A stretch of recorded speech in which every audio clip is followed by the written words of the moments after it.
This is your host, Congressman Danny Davis, for the next 25 minutes of Hotline 21, the most 25, the most 21, the most active, interactive television show in America.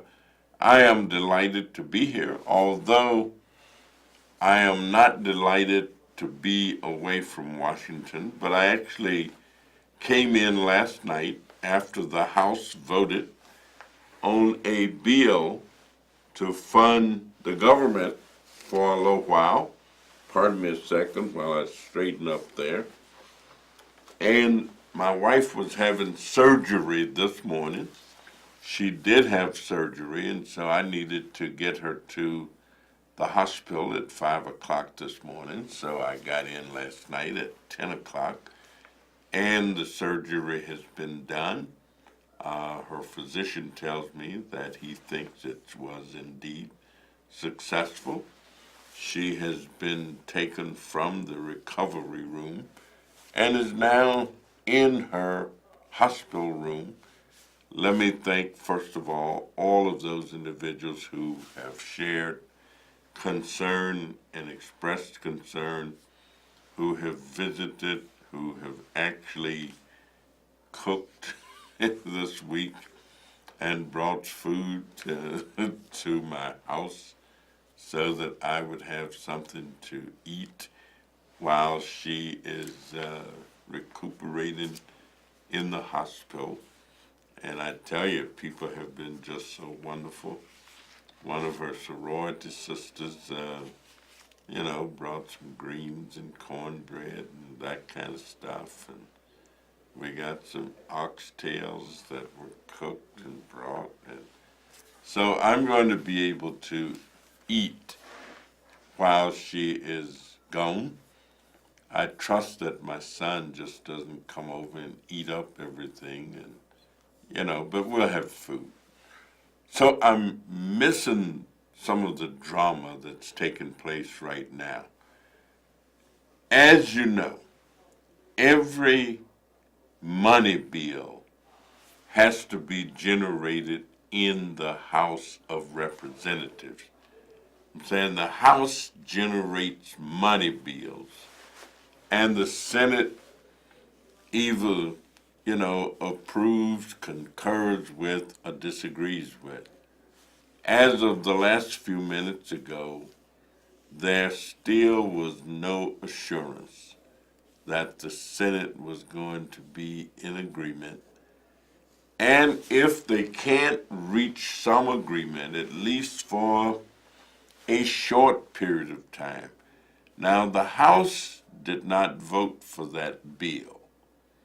The House didn't vote for it because we felt there were things left out that needed, that is, the Democrats in the House, that there were things needed like storm relief, hurricane relief, something to take care of the needs of people in Puerto Rico, in the Virgin Islands, in Texas, in Florida. Money, we felt, more money, needed to be there. We also felt that there should be relief relative to DACA, that these 700,000 to 800,000 children who are on the verge of being put out of the country, who are in limbo, no place to go, that should have been taken care of. The Children's Health Insurance Program, which I think has been one of the most important funded activities of the federal government, that was designed and did in fact make sure that every child had access to health care. And we didn't take care of that. Community health centers, people who know me, know that there's nothing more dear to my heart in terms of government programs than community health centers. I actually worked at two of them. I worked at the Miles Square Health Center. I worked at the Martin Luther King Health Center more than 30 years ago, beginning back in 1970. And so that's been more than 35 years ago. And I became a health person. I even ended up being president of the National Association of Community Health Centers, which now serves about 25 million. That is the health centers, the network across the country. 25 million low and moderate income people all over America. Well, they were not taken care of. Some of them are right on the verge of closing. Some have already missed payrolls. And so it's just terrible. What's going to happen? I don't know. Because it's left up to the Senate to make an agreement. And then the House they'd bring it back, whatever it is that they came up with, for the House to pass and confirm. I think we've got a caller on the air, so let's go right to the telephone and get our call in. Yeah, how you doing, Congressman Davis? James, I am good. How are you? Okay, now, I'm just going to sit back, okay, God got the last word, and I'm going to go sit back and see what's going to happen. But like I'm saying, all this is coming out because God is exposing a lot of these people out here, and they want people to, like He's going to expose the media, He's exposing the preachers and ministers, and they always talk about people call the police. But when, like, Bill O'Reilly and them, how they call the police on themselves when they do something, God is exposing a lot of this. But if I did some kind of day, you would have me turn myself in. All right, let me ask you, do you think that the government is going to shut down, or do you think we're going to reach God an is in agreement? Control. Pardon? Donald Trump, he can say that on in front of the media, but God got the last word, Congressman Davis. All right, I agree with you that God does have the last word, and we hope that God will be able to direct the individuals who are negotiating. But if he's trying to shut it down, all this stuff going backfire, and then all chaos going to happen. God got the last word, and Donald Trump don't know that. All right, well, we hope that God is going to order their steps in His Word, and we'll be able to keep the government running. Thank you so much, James, and we'll go to our next caller. Caller, are you there? I sure am, Danny Davis. Yes, ma'am. This is Paula Tenuta here. How you doing, sir? I am fine. How are you? My prayers are going out to your other. All right. About your wife. I will be praying for her all night long. Well, thank you. Thank you so much. Yeah. Everything's going to be okay. Like that person before me called. He needs a lot of prayer, too. Yeah, James was on the money. He says that God is in control. Yeah, well, no, you in control, Danny Davis. You in the White House. I tell you, it's as white as it can get on the outside and on the inside. Hey, Danny, let me ask you something. Are you there? Yes, ma'am. Let me ask you, so what that means, a sanctuary in our city? What did that mean? I don't quite understand what they're trying to say, a sanctuary city. Well, I understand. I don't know what that means. What that got to do with shutting down the White House and all that? In this instance, what it really means is that sanctuary means safe. And so what it means is that individuals where there is some question about the status of their citizenship, if they live in a sanctuary city, then the city fathers or the people in charge of the city are saying, we're going to try and make sure that you're safe and that the federal government will not be able to molest or take you out because you are provided safety in this city. And so that's the concept of sanctuary as it relates to immigration and immigration policy.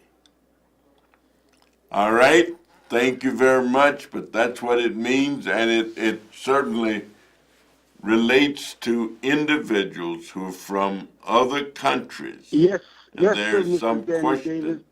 about Yes, the sir, Mr. Danny citizenship. Davis. I want to say this. You know about DACA. I'm Mexican American. I'm proud of it. I went and fought my country. But you know that there's not even a bill yet to vote on. So what are you going? How are you going to, shut down the government when there's not a bill to vote on yet? But the thing is, you vote, shut it down. All our soldiers, all our people that we need will not be paid. But I guess the problem, Hold on. So you want to break the law and vote for something that ain't ready. Vote for people that don't belong here, because they're not all citizens. Any of them are over our soldiers. And Sanctuary City, listen, you want to break the law about immigration to keep these people safe? Are you kidding? You can't break the law like that. What's wrong, Mr. Davis? I love you, believe me. But I just can't see breaking down this government, shutting it down for a bill that isn't even ready. so are you, let me ask you, are you saying that you're not in favor of Chicago being a sanctuary city, and you're not in favor of letting the children that we're talking about when we talk about DACA They're not stay? children. They're 20 years old up to 35. So how can you call them children? They were children when they came here, but they're no longer children. They get free schooling, free education, free food, welfare, all of it. And our own citizens of this country can't get that. So you know what? I think so. It's right. It is shut down. So you think that maybe they're being treated better than some American citizens for whom there is no question? That goes without saying. You know that as well as I do. They get everything they want. Our citizens got to suffer because you got 800,000 people that aren't supposed to be here, but call them children, and they're 20 years old. But the good thing about America is that we can disagree on some things, but it does not mean that we disagree on other things. And I understand your position. I respect your position. But I tell you, I just believe in doing unto others as I would have them do unto me. And that would mean that I'd want to stay here if I wanted to. And so I think they ought to be able to stay as well. Thank you so much. We're going to go to our next caller. Caller, are you there? All right, good evening, Congressman Danny Davis. Okay, how are you? Oh, fine. I just wanted to piggyback off your last caller. I think what he's failing to see is that sanctuary cities is more of a humanitarian gesture opposed to man-made laws. So that's the good part of it, and everything that comes with it. It's sort of what you give to what we were talking about a week or so ago when people are traveling some kind of refuge, a safe haven, and a hospitality. You know, uh, being that adults and have been here all their life, that makes it even that much more deserving. It makes it that much more deserving for them. These man-made laws sometimes are just politics. They just pawns on a chessboard. And that's pretty much that's my comment.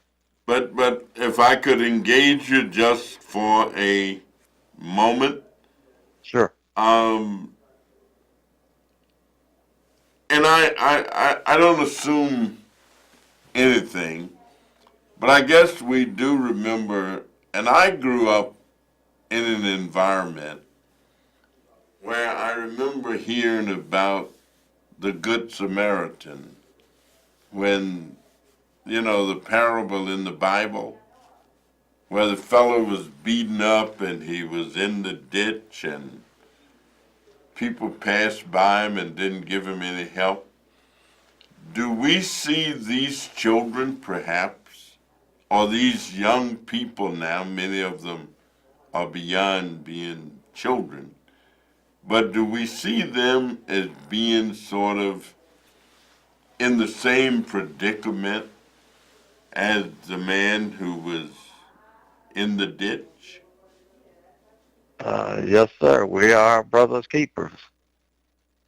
And so, given a bit, now there are all kind of issues. People maintain that they're using resources and we don't have enough resources.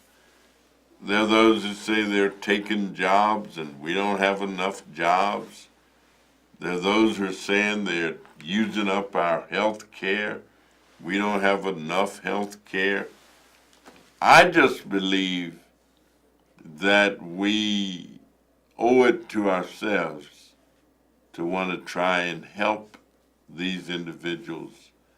And when we help them, we help make a better world. I certainly understand anybody's position that's a little different than that. But let me thank you so much for calling. And thank you for being a part of this discussion on this Friday afternoon. All right, thank you. We'll go to the phone, see if we got another caller.